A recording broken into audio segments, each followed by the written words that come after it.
नमस्कार मित्रांनो, माझं नाव सागर अनिल पवार आहे. मी लोकमान्य बाळ गंगाधर टिळक औद्योगिक प्रशिक्षण संस्था रत्नागिरी येथे सौंदर्य व्यवसायात शिल्पनिदेशक आहे. आज आपण प्रात्यक्षिकमध्ये वेल्डिंग मशीन सुरू कशी करावी, तसेच स्ट्रायकिंग पद्धतीने आर्क मेंटेन कशी करावी हे आपण पाहणार आहोत. सर्वप्रथम प्रात्यक्षिकासाठी लागणाऱ्या साहित्यांची आपण ओळख करून घेऊया. सर्वप्रथम इथे पाहू शकता की ही आहे इलेक्ट्रिक आर्क वेल्डिंग मशीन. या मशीनची कॅपॅसिटी आहे 300 एम्पियर. यामध्ये आपल्याला आउटपुटसाठी दोन केबल मिळतात. यामध्ये याला म्हणतात इलेक्ट्रोड होल्डर, तसेच दुसरी जी केबल आहे तिला म्हणतात अर्क क्लॅम्प. इथे तुम्हाला ऑन ऑफ स्विच भेटतो. तसेच यामध्ये इथे आपल्याला करंट रेंज किती ठेवायची आहे ते आपल्याला पाहायला मिळते. तसेच इथे पाहू शकता याला म्हणतात टर्म. जे जॉब आपण तयार करणार आहोत तो त्याचं तापमान जे असणार आहे ते अतिशय गरम असणार आहे, जे उघड्या हाताने आपण पकडू शकत नाही. यासाठी आपण टर्मचा वापर करणार आहोत. तसेच जॉबवरती तयार होणारा धातुमळ म्हणजे स्लॅग काढण्यासाठी आपण या चिपिंग हॅमरचा वापर करणार आहोत. त्यानंतर इलेक्ट्रोडमध्ये आपण पकडले जाणारे हे इलेक्ट्रोड आहेत. या इलेक्ट्रोडचा डायमीटर हा 2.5 मिलीमीटर म्हणजे स्टँडर्ड वायर गेजनुसार 12 नंबरचा ही इलेक्ट्रोड आहे.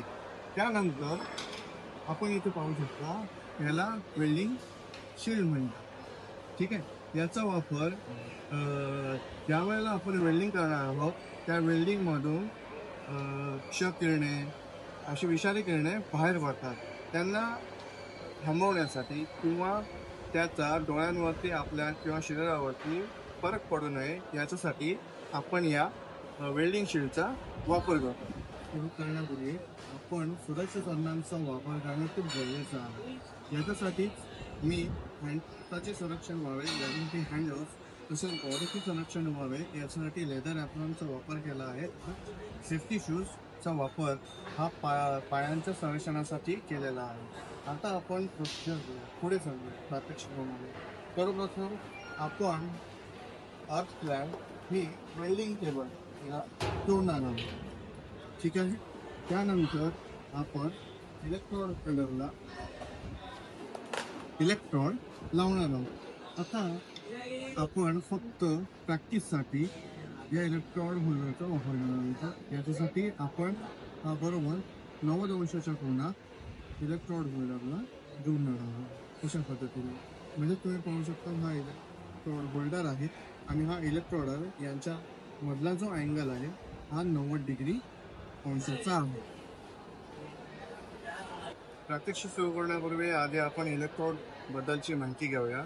याला इलेक्ट्रोड असे म्हणतात की याचा डायमीटर हा 2.5 मिलीमीटर आहे. त्याच पद्धतीने आपण या मशीनचा करंट सेट करणार आहोत. तर 2.5 मिलीमीटरच्या इलेक्ट्रोडसाठी आपला करंट रेंज असतो तो 60 ते 90 ॲम्प्स असतो. आपण या इलेक्ट्रोडसाठी 80 ॲम्प सेट करणार आहोत. तिथे तुम्ही पाहू शकता ज्या वेळेला मी लिव्हर लेफ्ट साईडला फिरवतो आहे त्यावेळेला करंट माझा जसा जसा वाढत आहे आणि ज्या वेळेला राईट हँडला फिरवतो आहे त्यावेळेला तो कमी होत आहे. आता जो आपला करंट आहे तो 80 ॲम्पपर्यंत मी सेट केलेला आहे.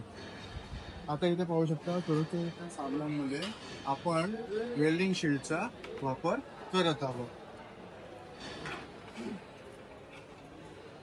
स्ट्रायकिंग करताना तुमचा इलेक्ट्रोडचा अँगल इतर पृष्ठभागाशी 90 डिग्री व वेल्डिंग रेषेशी 70 डिग्री ठेवायचा आहे.